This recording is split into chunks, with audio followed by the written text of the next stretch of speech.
Hi there, I'm Phil. I'm a docent here at Fairfax Station Railroad Museum. Thank you for joining us today. We're going to talk a little bit about, and we're going to show you a video on our refurbishment of a sign. We acquired a yard limit sign not too long ago. The sign itself weighs about 150 pounds. It's very heavy, cast iron, and it's caked full of rust, dust, dirt, and a lot of paint. Got to be chipped off, cleaned off, scrubbed off. It's going to take a lot of work. Once we get that sign cleaned off, we're going to repaint that sign, make it look really nice. That's going to be phase 2. And then finally, once that sign is ready to be posted, we're going to build a post for it, dig a deep hole, and we're going to post it right here behind us. And so we have a nice yard limit sign coming our way, and we're going to show you what we did to get there. All right, so here we are in phase 1 of the cleaning up the yard limit sign. Well, first thing I guess we could talk about is what is a yard limit? A yard limit sign is a regulatory sign that starts and ends within a train yard. Specific rules of the train yard apply. For example, some train yards require the speed of the locomotive goes to be 15 miles an hour, some 20. Usually 15 is about the average. Others have a rule which is you have to go the speed of about half, you have to be able to brake within half of your line of sight. So if you can see for 1 mile, you have to be able to brake within a half a mile's distance. So yard limit defines the beginning and ending of that section of track. So what we're going to be doing is cleaning off all the dirt clogs, all the paint chips that have been on here, the paint that's on here that have been, I guess, scoured over the years, as well as the dirt. This sign has been sitting outside for probably 30, 40 years, and, well, we're going to clean it off. Got a couple of tools. I'm going to use a wire brush to go through and do a good scrubbing first to make sure all the dirt clogs are taken off and a lot of the big rust is taken out. We're going to have some specific wire brushes and a scraper to scrape off, again, in between the letters, as well as a little scraper to scrape off any of the chips of paint that we come across. And then we're going to have a little sander. Once we get that kind of cleaned off, we have a drill that I'll show you later, and the drill will go through and it'll be doing a much finer job, and we'll get down to the actual cast iron. So starting off, again, the sign's very heavy. I have it propped up. We'll hope it lasts. But we have our wire brush, and we're just going to scrub a bit.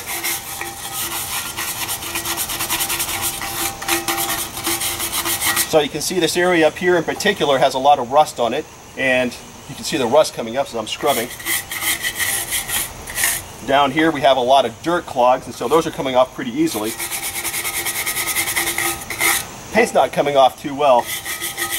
The cast iron has been eaten away, so there's a lot of chips and holes and grooves inside of it, so we're going to try to clean those out as best we can, but that's going to be a little more challenging. Once we get, again, all the paint off it, all the dirt off it, and the dirt will come off fairly quick. The paint's going to be a little bit more challenging, and then getting the rust off is going to be very hard. We'll go through, and we're going to have a couple of methods that we're going to use. First, like I mentioned, we're going to use a wire drill, and we're going to drill as much as we can down to the cast iron, but we're going to still have pockets of rust in there, so we're going to submerge this into a small vat of apple vinegar. And that apple vinegar is just a ancient recipe for removing rust. It's very good for cast iron, skillets, and stoves, and we're going to see how well it works on this cast iron. So, I'm going to keep working at it. Come back in just a minute.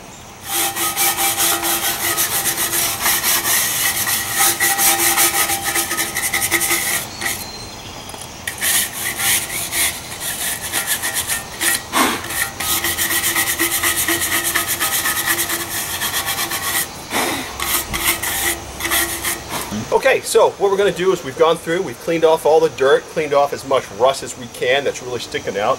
Got my safety glasses on, got my power gloves, and we're going to go ahead and take our power drill, our wire brush, new wire attachment to it. It's not that powerful of a drill, but I don't think you need a whole lot of horsepower. This will do the job.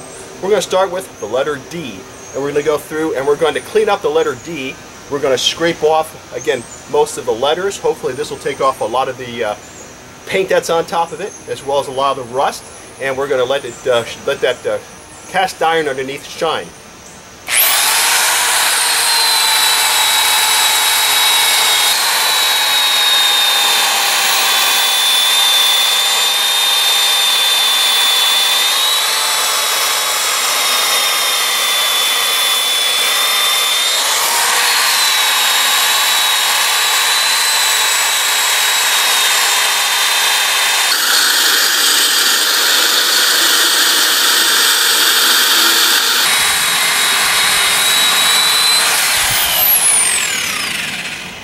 Okay, I think that's working really well, actually. I'm actually seeing a lot of shininess right now, so we're getting a lot of the paint off. We're getting a lot of the rust off also, which is, again, a very good sign. All right, so here's the final product. That doesn't look too bad at all. It's a lot of work, and remember, we have both two sides of the sign that we have to do. So now we have this sign pretty much completely done. I don't think we have to do a whole lot more. I have removed all the dirt, removed most of the paint. There's little chips left here and there, especially in grooves that are very difficult to get out. There's still some rust stuck in some of the corners and again in some of the grooves, as well as a little inlet here. And so what I'm going to do now is I'm going to go ahead and submerge it in my solution of vinegar, which I'll demonstrate in just a second. Until then, again, this was a lot of work. It took probably about 2 full days of just using the drill and going through and cleaning out all the letters, cleaning out all the areas that needed a lot of work. But as you can see, the finished product is very nice. Now we're ready to, again, soak it in our solution, take it out there and start phase 2, which is painting it.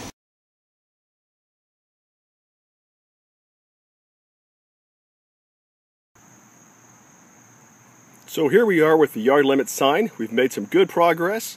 We have painted the nice primer on there, and we've painted yellow, a nice warning yellow. And the next step is to paint the borders, or pretty much everything that's white right now, paint them black.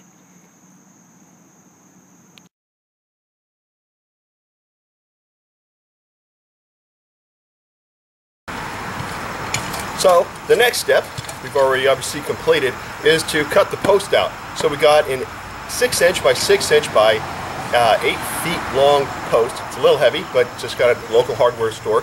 We had to cut a notch in the top of it so that the sign could slip right on top of the notch. So what we did is we measured it down, we cut it along the sides, then cut it along, each of the panels there. And so we cut off a handful of pieces just like this. So now we have a nice solid notch that we should be able to put into the ground. We're digging a hole right over here, put the yard sign on it.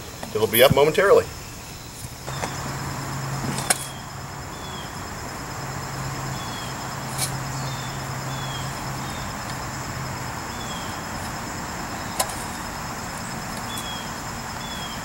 So we've now dug a hole. We are pretty much ready to put the sign in. We've gone ahead and connected the sign to the post, and next thing we're going to do is hoist it up. Now remember, that's about a 150-pound sign, and I would say probably about a 100-pound post. But we're going to go ahead and pull it up and set it in. All right.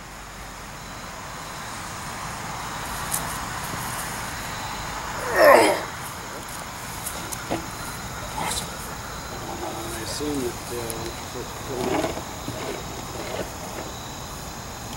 that's all we need.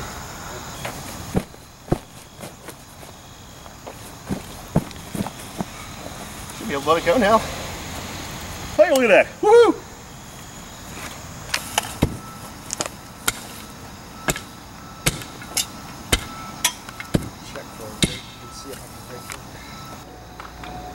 And there you have it. Had a lot of really good help, especially digging the hole and getting the sign put into place. It's been a fun couple of weeks adventure getting the sign totally cleaned up, repainted, and posted. So now the Fairfax Station Railroad Museum has a new acquisition, and it looks really nice. We're very excited about it, so please come on out and visit us and see our new yard limit sign. Thank you, and we'll see you at the station.